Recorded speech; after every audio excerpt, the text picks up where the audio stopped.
안녕하세요. 오늘이 12월 25일 크리스마스입니다. 어제 아침에도 눈이 꽤 많이 내리고 오늘 새벽에도 눈이 꽤 많이 내렸습니다. 누군가의 페이스북에서 보니까 88년 만의 화이트 크리스마스라고 그러거든요. 좋은 일입니다. 자, 이병두의 근현대 불교사 이야기 26번째. 오늘은 비구승이 조선 불교의 주인공임을 선언한 선학원 유교 법회와 만공스님 이야기를 하려고 합니다.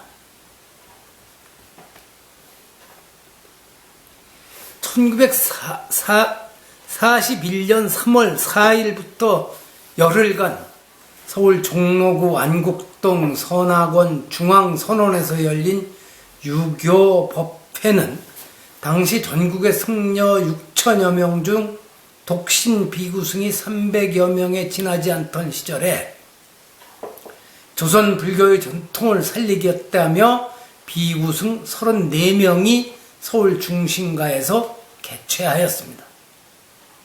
총독부 지원을 받던 조계종 중진들을 비롯하여 권력과 세속 생활의 맛에 물든 승려들을 상대로 당당하고 의연하게 우리가 조선 불교의 주인공이다 하며 선언을 하였던 것입니다. 일본 소설가 무라카미 하루키가 어느 문학상 수상연설에서 이런 말을 했습니다. 만약 여기에 견고하게 높은 장벽과 그 장벽에 부딪혀 깨진 계란이 있다면 나는 언제나 그 계란편에 설 것이라면서 신라 같은 희망을 버리지 말아야 하는 이유를 말하였습니다.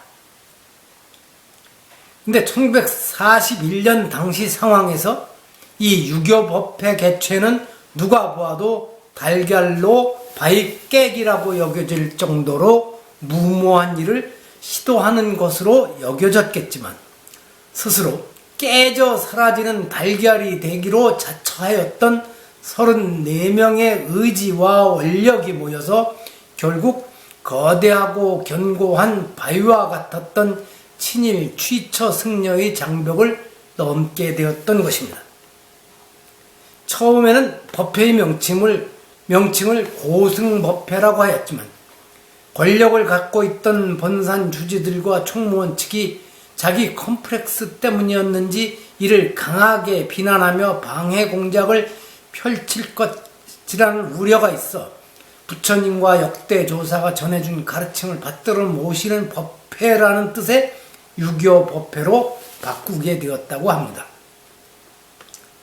이 대회를 주도한 인물은 만공, 한영, 동산 스님이었는데 그 중에서도 옆 사진 맨 앞줄에 앉아있는 스님들 중 왼쪽에서 네 번째의 만공 스님에게 주목하게 됩니다.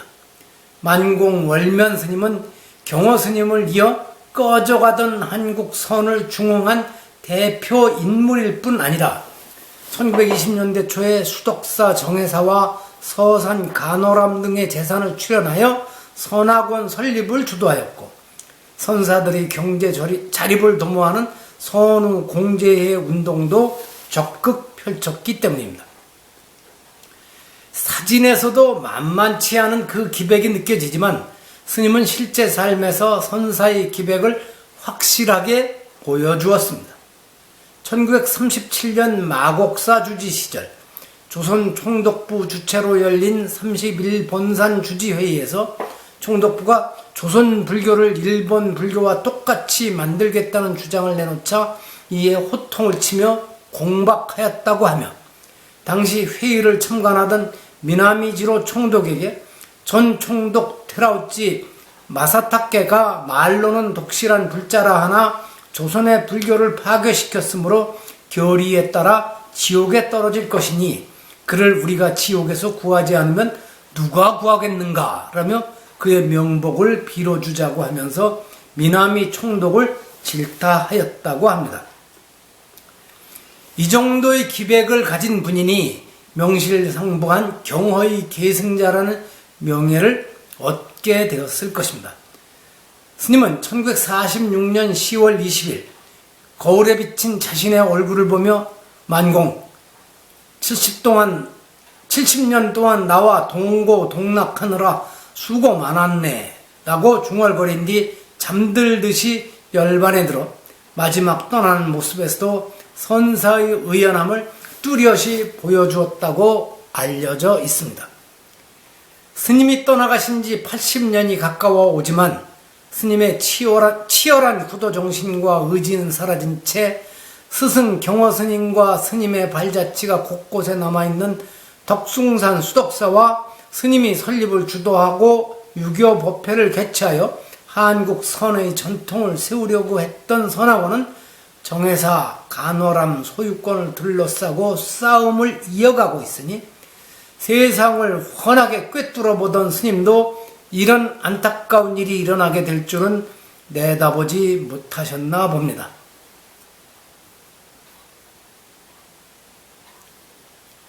참, 이 문제를 생각하면 무슨 말을 해야 할지 답답합니다.